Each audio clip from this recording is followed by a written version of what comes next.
Lihat, hidupmu tetap miskin, kan?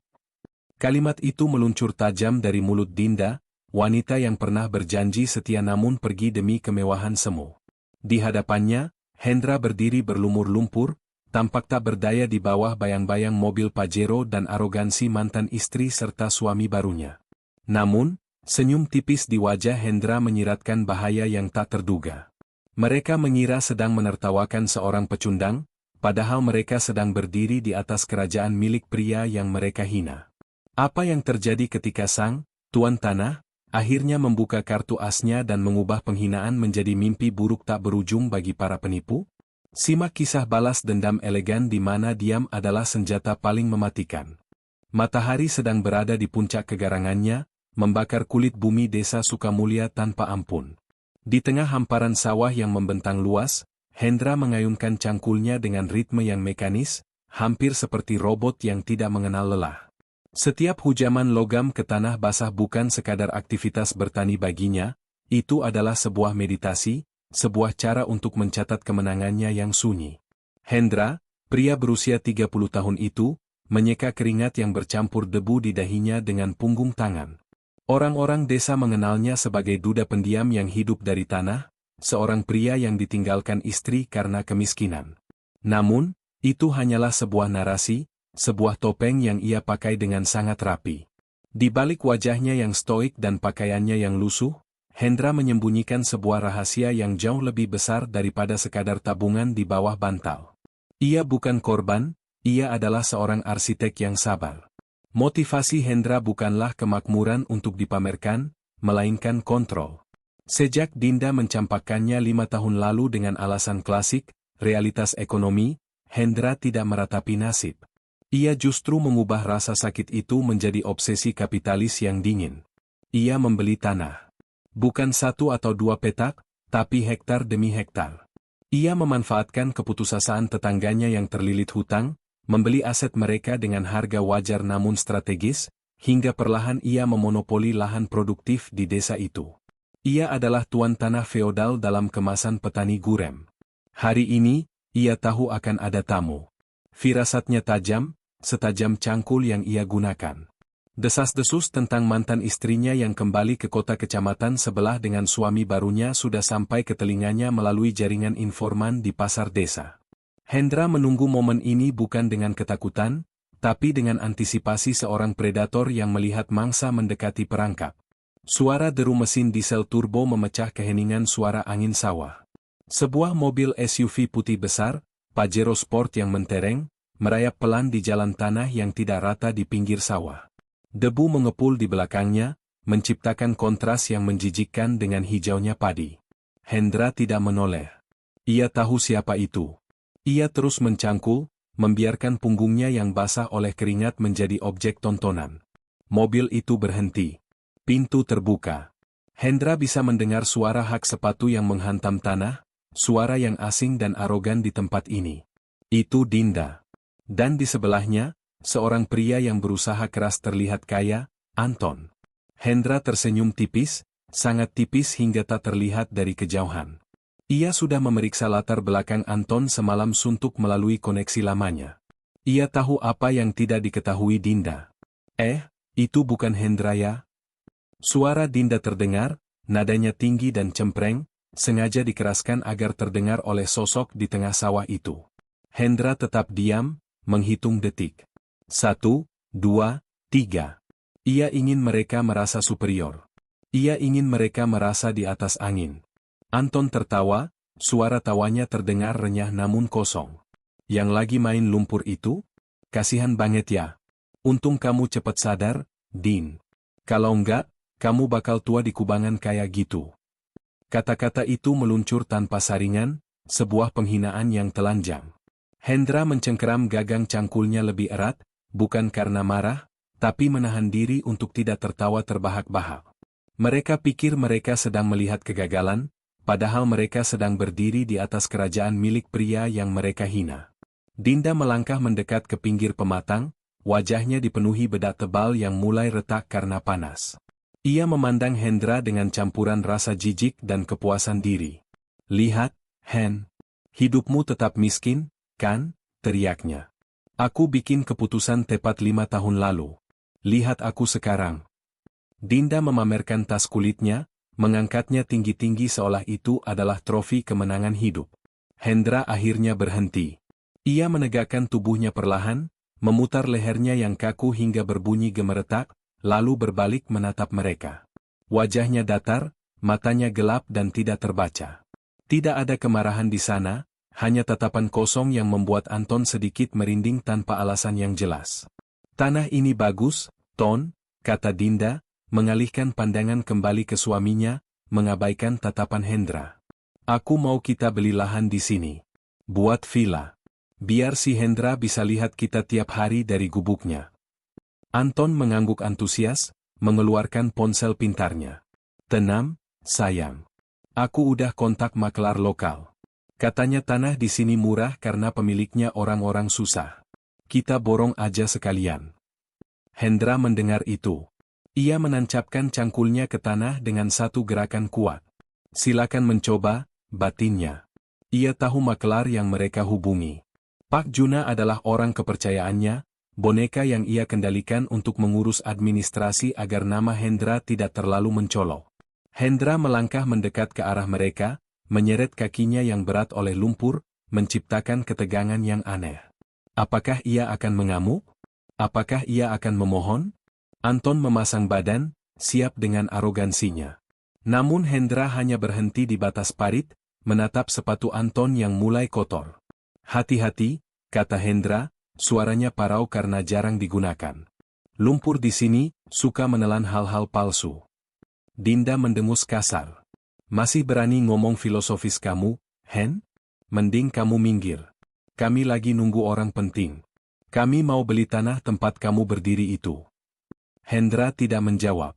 Ia hanya menyeringai, sebuah ekspresi yang membuat Dinda merasa ada sesuatu yang salah, seperti ada duri dalam daging yang belum terungkap. Di kejauhan, motor bebek tua Pak Juna terlihat mendekat.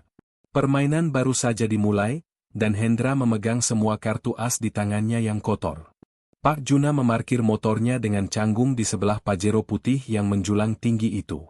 Ia turun sambil membenarkan letak kacamata bacanya yang melorot, menyeka keringat di leher dengan sapu tangan kumal. Ia tampak gugup, bukan karena berhadapan dengan orang kaya, tapi karena ia melihat Hendra berdiri diam di sana, di dalam sawah, dengan tatapan yang mengawasi. Pak Juna tahu siapa bos sebenarnya di sini. Anton langsung menyambutnya dengan jabat tangan yang terlalu erat, mencoba mendominasi interaksi sejak awal. Pak Juna, ya? Saya Anton, yang telepon tadi. Ini istri saya, Dinda. Kami mau bicara soal tanah ini. Anton menunjuk lahan tempat Hendra berdiri dengan jari telunjuknya yang berhias cincin batu akik besar. Ah, iya, Pak Anton. Selamat siang, jawab Pak Juna dengan nada sopan yang dipaksakan. Matanya melirik sekilas ke arah Hendra, meminta instruksi tanpa kata. Hendra hanya mengedipkan mata sekali, lambat dan hampir tak terlihat. Isyarat itu cukup. Buka kartunya, tapi pelan-pelan begitu kira-kira terjemahannya.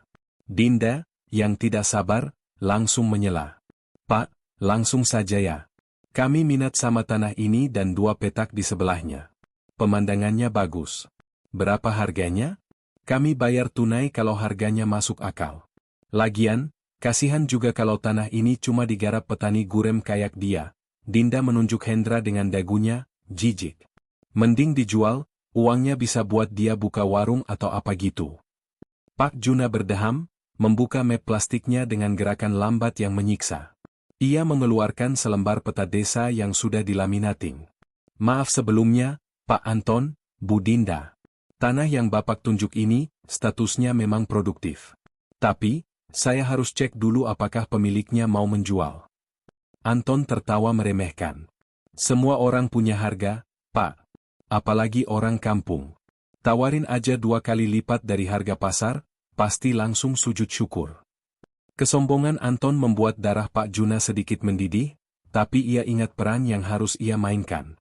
Masalahnya, Pak, kata Pak Juna sambil menatap peta, pemilik tanah ini bukan orang yang butuh uang mendesak.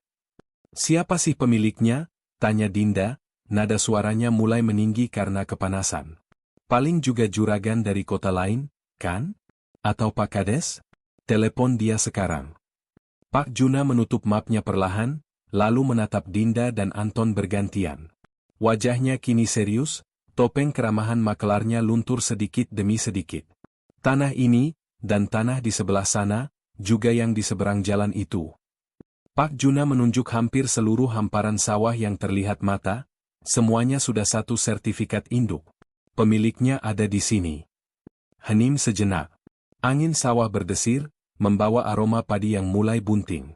Anton mengerutkan kening, bingung. Di sini? Maksud Bapak? Dinda menoleh ke kiri dan ke kanan, mencari sosok orang kaya yang mungkin bersembunyi. Pak Juna menghela napas panjang, lalu mengarahkan telapak tangannya yang terbuka ke arah pria berlumpur di depannya. Pemilik sah dari 20 hektar lahan produktif di blok ini adalah Bapak Hendra Wijaya. Orang yang sedang ibu dan bapak hina dari tadi. Waktu seolah berhenti. Dinda ternganga, mulutnya terbuka sedikit namun tidak ada suara yang keluar. Matanya membelalak menatap Hendra. Anton tertawa canggung, tawa yang dipaksakan dan terdengar sumbang. Bapak bercanda, kan? Dia? Si tukang cangkul ini? Pak, jangan main-main. Dia ini mantan suami istri saya tahu dia miskinnya kayak apa. Hendra akhirnya melangkah maju, memanjat keluar dari sawah dan berdiri di jalan tanah, sejajar dengan mereka. Tingginya ternyata melampaui Anton. Bau lumpur dan keringat menguar dari tubuhnya, aroma kerja keras yang mengintimidasi aroma parfum mahal Anton. Sertifikat tidak mengenal penampilan, ton, suara Hendra tenang, berat, dan menusuk. Ia merogoh saku celana kargonya yang kotor, mengeluarkan ponsel keluaran terbaru yang kontras dengan pakaiannya, lalu menunjukkan layar galeri foto. Di sana terpampang foto-foto sertifikat tanah yang berjejer rapi. 5 tahun lalu, Dinda pergi karena saya tidak punya masa depan. Jadi saya beli masa depan itu. Saya beli masa depan tetangga saya, masa depan desa ini. Sekarang, kalian berdiri di tanah saya. Parkir di jalan saya. Menghirup udara di atas lahan saya. Dinda mundur selangkah, kakinya goyah. Wajahnya pucat pasi di balik bedak tebalnya.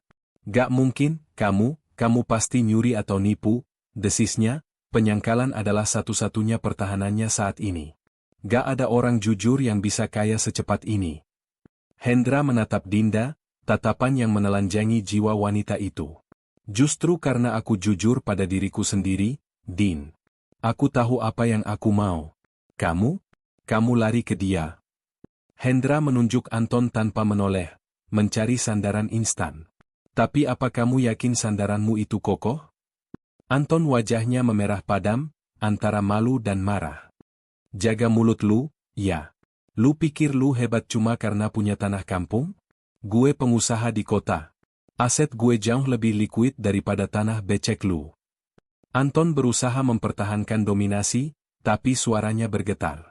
Hendra tersenyum miring, senyum yang mengerikan. Pengusaha? Liquid? Menarik. Kalau begitu, kenapa ada 3 notifikasi di sistem perbankan lokal yang menandai kamu sebagai perhatian khusus? Hendra melempar bom itu dengan santai. Ia memang memiliki akses informasi, uang bisa membeli data di zaman sekarang. Maksud lo apa? Bentak Anton, tangannya mengepal. Suasana memanas. Dinda menatap suaminya dengan tatapan baru, tatapan curiga. Ketegangan di udara bukan lagi soal kaya dan miskin, tapi soal kebenaran yang akan segera meledak. Hendra menikmati ini. Ia tidak perlu memukul mereka. Ia hanya perlu membiarkan mereka saling memakan. Pak Juna, kata Hendra tanpa mengalihkan pandangan dari Anton. Sepertinya tamu kita tidak jadi membeli tanah. Mereka mungkin butuh uangnya untuk hal lain. Yang lebih mendesak. Kalimat itu menggantung di udara, sebuah ancaman halus yang menyiratkan bahwa Hendra tahu rahasia gelap Anton, rahasia yang bahkan Dinda belum tahu. Matahari mulai condong ke barat, melemparkan bayangan panjang yang mendramatisir ketegangan di jalan tanah itu. Anton menarik tangan Dinda dengan kasar, menyeretnya masuk ke dalam mobil. Ayo pulang. Gak usah ladenin orang gila ini, gerutunya. Dinda menurut, namun matanya terus terpaku pada Hendra yang masih berdiri tenang di pinggir sawah, sosoknya kini tampak seperti raksasa yang menakutkan, bukan lagi mantan suami yang menyedihkan. Pintu mobil dibanting. Mesin menderu, dan Pajero putih itu melaju kencang, meninggalkan kepulan debu yang menyelimuti Hendra dan Pak Juna. "Bapak tahu soal hutang dia?" tanya Pak Juna pelan setelah mobil itu menghilang. Hendra membersihkan tanah dari tangannya. "Saya tahu segalanya, Pak. Anton itu penjudi online. Bisnisnya fiktif. Mobil itu leasing, rumah yang mereka tempati di kota sebelah itu sewaan yang sudah nunggak 3 bulan. Saya membeli tagihan hutangnya dari pihak ketiga minggu lalu." Pengakuan itu keluar begitu saja, dingin dan penuh kalkulasi. Pak Juna menelan ludah. Ia baru menyadari betapa menakutkannya Hendra. Pria ini tidak hanya sukses bertani, ia telah merancang kehancuran musuhnya secara sistematis. Malam harinya, di rumah kontrakan Dinda dan Anton yang cukup mewah namun terasa kosong, badai yang sesungguhnya terjadi. Dinda duduk di sofa, pikirannya kacau balau. Bayangan Hendra yang berkuasa terus menghantuinya. "Ton, jujur sama aku. Apa maksud Hendra tadi?" desak Dinda. Anton yang sedang merokok di teras masuk dengan wajah kusut. "Ah, dia cuma bluffing, Din. Orang kampung sok tahu. Jangan percaya." Namun, kebohongan Anton tidak bisa bertahan melawan realitas. Tepat pukul 8 malam, gedoran keras terdengar di pintu depan. Bukan tamu ramah yang datang, melainkan 3 pria bertubuh tegap dengan wajah tanpa kompromi. Mereka adalah eksekutor dari perusahaan leasing, namun kali ini mereka membawa surat kuasa yang lebih berat. "Saudara Anton? Kami mendapat perintah penarikan unit dan penyitaan aset bergerak atas wan prestasi hutang pribadi yang dialihkan," kata pemimpin eksekutor itu dengan nada datar. Anton pucat. "Tunggu, saya bisa jelaskan. Saya baru mau transfer." "Tidak ada penjelasan. Surat tugas kami mutlak." Kunci mobil dirampas paksa dari atas meja. Dinda menjerit histeris ketika melihat tas-tas branded miliknya juga mulai dimasukkan ke dalam karung oleh para penagih. "Itu punya saya. Jangan sentuh," teriaknya. Salah satu penagih menoleh, menatap Dinda dengan iba yang merendahkan. "Maaf, Bu. Semua barang di rumah ini terdaftar sebagai jaminan tambahan dalam surat hutang suami Ibu. Semuanya palsu, Bu. Kwitansi pembelian tas-tas ini juga ada di data kami, kredit macet semua."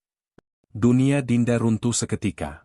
Anton, pria yang ia banggakan sebagai tiket menuju hidup mewah, ternyata hanyalah penipu ulung yang gali lubang tutup lubang.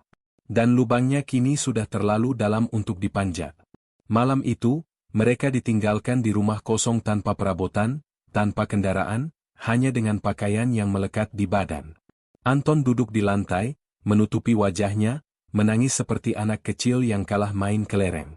Dinda menatapnya dengan rasa jijik yang jauh lebih besar daripada yang pernah ia rasakan pada Hendra. Di tengah kegelapan rumah yang listriknya baru saja diputus, Dinda menyalakan ponselnya yang baterainya tinggal sedikit. Ia membuka kontak lama. Nama, Hendra, masih tersimpan di sana. Jari-jarinya gemetar. Rasa malu, penyesalan, dan oportunisme bercampur aduk. Ia tidak mencintai Hendra, tapi ia mencintai keamanan yang kini dimiliki Hendra. Ia mengetik pesan, "Hen, aku butuh bantuan. Anton nipu aku. Aku sendirian dan takut. Boleh aku ketemu?" Pesan itu terkirim. Centang 2. Biru. Dinda menunggu dengan napas tertahan. 1 menit. 5 menit. Tidak ada balasan. Di rumah kayunya yang nyaman, Hendra membaca pesan itu sambil menyesap kopi hitam. Ia tidak tersenyum. Ia tidak merasa kasihan. Ia hanya melihat pesan itu sebagai konfirmasi bahwa eksperimen sosialnya berhasil. Dinda tidak berubah, ia hanya mencari inang baru untuk dihisap. Hendra meletakkan ponselnya tanpa membalas. Biarkan Dinda merasakan dinginnya malam tanpa atap pelindung, pikirnya. Itu adalah pelajaran yang mahal, dan Hendra adalah guru yang kejam. Keesokan paginya, Dinda yang putus asa memutuskan untuk membuang harga dirinya. Ia meninggalkan Anton yang masih tertidur dalam depresinya dan berjalan kaki menuju terminal, menumpang angkutan desa menuju rumah Hendra. Ia harus mengemis. Ia harus kembali. Ia yakin, di balik sikap dingin Hendra, masih ada sisa cinta masa lalu yang bisa ia manipulasi. Namun, Dinda lupa bahwa air yang sudah tumpah ke tanah tidak bisa dikumpulkan lagi, apalagi jika tanah itu sudah menjadi milik orang lain yang jauh lebih bijaksana. Pagar kayu rumah Hendra terlihat kokoh dan terawat, berbeda jauh dengan ingatan Dinda 5 tahun lalu yang penuh rayap dan lapuk. Halaman depannya asri, dipenuhi tanaman buah dalam pot yang tertata rapi. Dinda berdiri di depan pagar itu dengan tubuh lemas dan penampilan acak-acakan. Jumpsuit merahnya kusut, makeupnya luntur, dan matanya bengkak. Ia tampak seperti sisa-sisa pesta yang gagal. Ia mengetuk pagar perlahan. Hendra. Panggilnya lirih. Pintu depan terbuka. Bukan Hendra yang keluar, melainkan seorang wanita muda. Usianya mungkin baru 20-an awal, wajahnya polos tanpa makeup, mengenakan daster rumahan yang sopan. Namun, ada kecerdasan di matanya. Itu Sisil. Dinda tertegun. Cari Mas Hendra, Mbak? Tanya Sisil dengan nada yang sangat sopan, namun tatapannya menyelidik. Tidak ada rasa takut atau intimidasi dari Sisil, hanya ketenangan yang meresahkan bagi Dinda. Saya Dinda. Mantan istrinya, kata Dinda, mencoba memunculkan sisa-sisa otoritasnya. Saya mau bicara sama Hendra. Penting. Sisil mengangguk pelan, seolah sudah menduga kedatangan ini. Silakan masuk, Mbak. Mas Hendra ada di belakang, sedang cek panen. Sisil membuka pagar. Dinda melangkah masuk, merasakan atmosfer rumah yang hangat dan damai, sesuatu yang tidak pernah ia ciptakan dulu saat menjadi istri Hendra. Rumah ini sekarang bernapas, hidup, dan stabil. Hendra muncul dari pintu samping, mencuci tangannya di keran air. Ia melihat Dinda, lalu mengeringkan tangannya dengan handuk kecil. Wajahnya tetap datar. Mau apa lagi, Din? Hartamu sudah habis? Tembak Hendra langsung, tanpa basa-basi. Dinda tersentak, air matanya tumpah seketika. Ia bersimpuh di lantai teras, sebuah adegan dramatis yang ia harap bisa meluluhkan hati mantan suaminya. Maafin aku. Aku salah. Anton itu setan, dia nipu aku. Aku nggak punya siapa-siapa lagi, Aku mau pulang ke kamu. Hendra menatap wanita yang bersujud di kakinya itu. Dulu, ia akan melakukan apa saja untuk menghapus air mata itu. Tapi sekarang, ia hanya melihat seorang wanita asing yang manipulatif. Pulang? Hendra tertawa kecil, kering.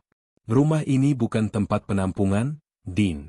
Dan hati aku bukan hotel yang bisa kamu check-in dan check-out senaknya pas kamu lagi susah.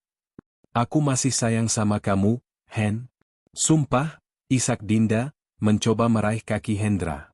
Hendra mundur selangkah, menghindari sentuhan itu seolah Dinda adalah penyakit menular. Sisil datang membawa nampan berisi teh hangat, meletakkannya di meja, lalu berdiri di samping Hendra. Ia tidak memegang tangan Hendra, tidak menunjukkan kemesraan berlebih, tapi posisi berdirinya menunjukkan solidaritas yang kuat. Mereka adalah tim. Dinda, suara Hendra merendah tapi penuh penekanan. Kamu tidak sayang aku. Kamu sayang pada kenyamanan yang bisa aku berikan. Kalau kemarin aku masih miskin, apa kamu bakal datang ke sini ngemis-ngemis? Enggak, kan? Dinda terdiam, skakmat. Kebenaran itu terlalu telanjang. 5 tahun ini, aku belajar bahwa kemiskinan adalah filter terbaik untuk melihat siapa yang tulus. Dan kamu gagal lolos filter itu. Hendra merangkul bahu Sisil. Kenalkan, ini Sisil. Calon istriku. Dia ada saat aku mulai bangkit. Dia tahu jumlah tanahku, tapi dia tetap mau makan nasi garam sama aku waktu aku ngetes dia. Dia tahu siapa aku, bukan apa yang aku punya. Sisil tersenyum tipis pada Dinda, senyum yang mengandung rasa kasihan, yang bagi Dinda jauh lebih menyakitkan daripada tamparan. Dinda bangkit perlahan, kakinya gemetar. Harapannya hancur berkeping-keping. Jadi, kamu sengaja? Tanya Dinda dengan suara serak. Kamu sengaja beli hutang Anton? Kamu sengaja ngebiarin aku dipermalukan? Hendra menatap lurus ke mata Dinda. Aku cuma mempercepat prosesnya, Din. Anton pasti akan jatuh. Aku cuma memastikan dia jatuh di waktu yang tepat supaya kamu bisa lihat. Anggap saja itu hadiah perpisahan dariku, sebuah pelajaran tentang konsekuensi. Hendra mengambil sebuah amplop dari meja teras. Undangan pernikahan. Warnanya coklat elegan. Datanglah minggu depan kalau kamu punya nyali. Lihatlah kebahagiaan yang kamu buang. Hendra meletakkan undangan itu di tangan Dinda yang lemas. Itu adalah penghinaan terakhir yang sempurna. Dinda menggenggam amplop itu, rasanya seperti memegang bara api.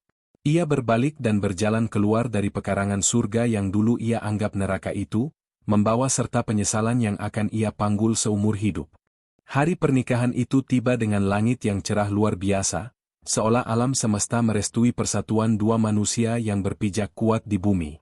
Balai desa disulap menjadi tempat perhelatan yang megah dalam kesederhanaannya. Tidak ada dekorasi kristal atau bunga impor, tapi nuansa emas dari janur dan bunga melati segar memenuhi udara. Tamu undangan bukan pejabat korup atau sosialita palsu, melainkan petani, pedagang pasar, dan warga desa yang tulus. Makanan melimpah ruah, hasil panen terbaik dari tanah Hendra sendiri. Ini bukan pesta pamer kekayaan, ini adalah pesta syukuran atas kemenangan hidup. Hendra berdiri gagah di pelaminan, mengenakan beskap adat Jawa berwarna hitam legam dengan bordir emas. Di sampingnya, Sisil tampak anggun memukau dalam kebaya putih, wajahnya bersinar oleh kebahagiaan yang tidak dibuat-buat.